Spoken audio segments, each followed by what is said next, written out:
बाबा झारखंडी शिव मंदिर बहुत ही प्रचलित है। यह एक शंभु पिंडी है जो कि उत्तर प्रदेश के जनपद बिजनौर के अंतर्गत ग्राम स्याऊ में है, जो कि बड़ा ही प्राचीन है।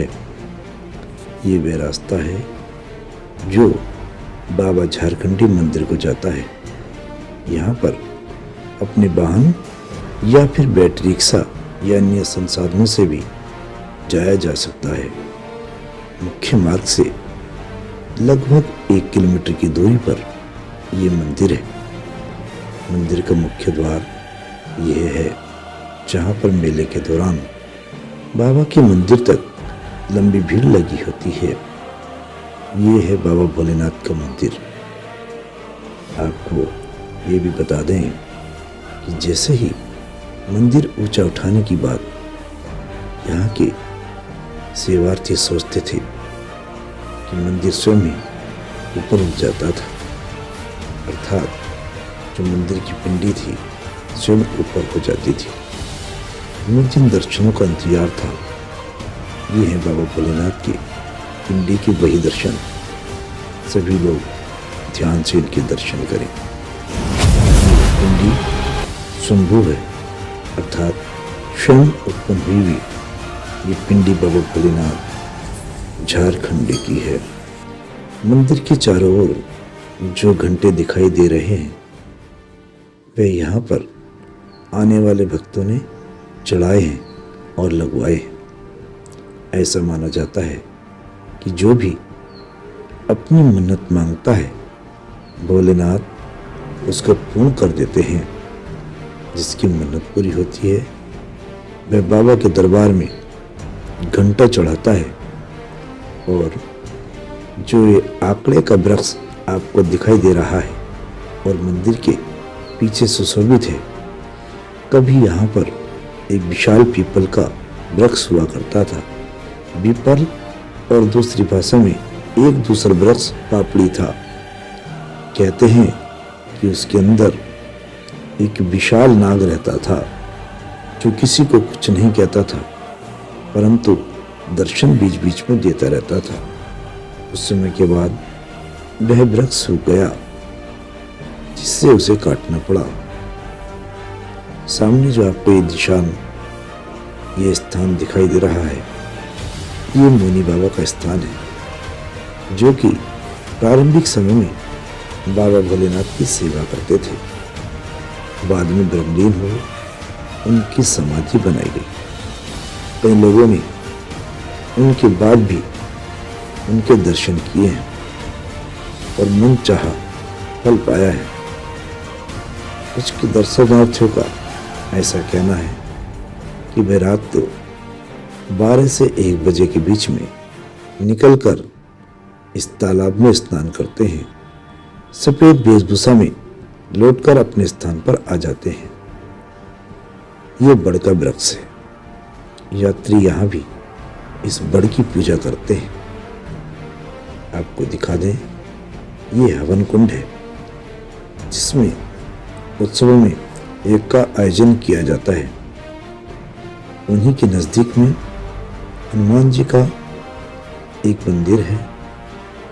भक्त जो हनुमान के भक्त हैं वो तो पूजा करते ही हैं, साथ ही जो मंदिर आने वाले दर्शनार्थी हैं हनुमान जी महाराज के दर्शन करते हैं, पूजा करते हैं। ये नारायण शिला है, जो कि पितृ आत्माओं के लिए शांति करने के लिए स्थापित है। ये विशाल वृक्ष पीपल का है और यहाँ पर विराजमान है। दूसरे कुछ लोग इसे ब्रह्म देवता के नाम से भी पुकारते हैं। इतना बड़ा विशाल तालाब, जहाँ पर कमल के फूल पैदा होते हैं, और जब इस विशाल तालाब में कमल के फूल पैदा दिखते हैं तो यहाँ का माहौल अलग ही रमणीक बन जाता है। ये पंचवाटिका है और पंचवाटिका में 5 प्रकार के अलग अलग वृक्ष लगे हैं। यहाँ पर इतना शीतल, मंद, सुगंधित वायु चलती है कि आने वाले भक्तों का मन यहीं पर रम जाता है। इन्हीं के नज़दीक में शरभंग बाबा की समाधि है। ये समाधि भी बड़ी सिद्ध है। आइए आपको इसके अतिरिक्त अन्य और नए मंदिरों के दर्शन करा दें जो अभी अभी कुछ वर्ष पहले ही तैयार किए गए। माता वैष्णो देवी का मंदिर, और यहाँ पर भगवान भोलेनाथ का परिवार का मंदिर।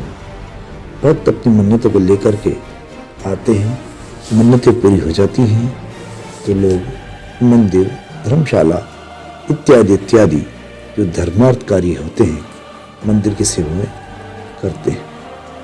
आपको लेकर चलते हैं भगवान विष्णु के धाम, जो कि क्षीरसागर रूपी जल के मध्य में माँ लक्ष्मी जी के साथ विराजमान है।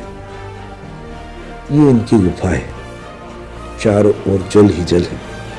इस मंदिर के पास जमीन तो काफी है और यहाँ पर सारी व्यवस्थाएं भी हैं, जैसे धर्मशाला, इतना बड़ा टीन शेड इत्यादि काफी व्यवस्थाएं हैं। भगवान भोलेनाथ से जो भी कोई कुछ भी मांगता है, बाबा झारखंडी ने उन सभी की मनोकामनाओं को पूर्ण किया है। लेकिन मांगने वाले की भावना देखी जाती है। इनके चमत्कार की कथाएं बहुत अत्यधिक हैं। अगर हम 10 साल भी इनकी कथाओं का वर्णन करें तब भी कम पड़ेंगे। इनके अनेक चमत्कार की कथाएं अगले एपिसोड में आपको बताएंगे।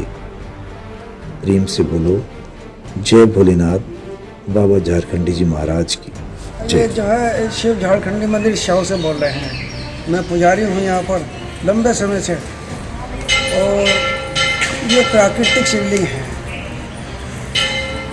जो भी कामना करते हैं लोग आज तक पूरी हुई है उनकी। कोई भी ऐसा नहीं बताता है कि उनकी कामना पूरी नहीं हुई है। सभी भक्त यहाँ आके खुश रहते हैं। हाँ, कोई और बाकी आप नमस्कार, मैं हूं राजवीर सिंह तोमर। परी पार्टी न्यूज़ में आपका स्वागत है। आप देख रहे हैं परी पार्टी न्यूज़ की ताज़ा तरीन खबरें। मैं आपको बता दूं, जिसका जिक्र मैंने पहले भी किया था, बाबा झारखंडी मंदिर, ये वही झारखंडी मंदिर है। मैं कैमरामैन साथी से कहूँ एक झलक दिखाएं झारखंडी मंदिर की, क्योंकि ये झारखंडी मंदिर प्राचीनतम है। इसकी कथाएँ कहानियाँ बहुत हैं और तो और लंबा इतिहास हो जाएगा, क्योंकि धार्मिक क्षेत्र जितना भी होता है सदा अनुकूल होता है। जो धार्मिक भक्त आते हैं भक्तों के अनुकूल रहता है। परंतु एक बात मैं आपको बता दूं यहाँ के बारे में कि जिसने भी जो भी यहाँ पर मन्नतें मांगी हैं, जैसा कुछ वरदान मांगा है, बाबा भोलेनाथ ने उस प्रकार से पूरा किया है जिसका कोई अनुमान नहीं लगा सकता। बहुत सी कथाएं जैसे हम आपको बता रहे हैं, यहाँ की कथाओं के बारे में अलग अलग जो विशेषताएँ हैं, अलग अलग ऐसी ऐसी कथाएँ हैं जो आश्चर्यचकित रही हैं, आश्चर्यजनक रही हैं। ऐसी कथाओं के दौर में बाबा भोलेनाथ ने सबकी मनोकामना को भी पूर्ण किया है, सबके कामों को भी पूर्ण किया है। और ये आज नहीं, बहुत पुराने समय से, क्योंकि जब मेला लगता है, चाहे वो शिवरात्रि सावन की हो, चाहे शिवरात्रि जाड़ों के दूसरे महीने की हो, शरद ऋतु में आती है, तो उस समय भी यहाँ पर जो मंदिर समिति है, मंदिर समिति अपनी पूरी व्यवस्था करती है। जैसा मैंने आपको बताया, यहाँ पर ये धर्मशाला का शेड है। जैसा आपको पता है, यहाँ पर अलग अलग मंदिर हैं, यहाँ पर और दुकानें हैं, और भी यहाँ पर बहुत अलग स्तर पर दुकानें हो जाती हैं। जैसे हमारे यहाँ पर क्षीर सागर तालाब है, जहाँ पर भगवान विष्णु माता लक्ष्मी के साथ विराजमान है। अनेकों मंदिर यहाँ पर निवासित हैं और निर्माणित भी हैं। ये शनि मंदिर का भी निर्माणाधीन है, निर्माणी कार्य चल रहा है। तो बाबा भोलेनाथ की हम बात करें तो बाबा भोलेनाथ तो सब में ही है और सभी की मनोकामना को पूर्ण करते हैं। परंतु इस मंदिर बाबा झारखंडी मंदिर का कुछ अलग इतिहास है। आइए अगले एपिसोड में इसको हम बताएंगे।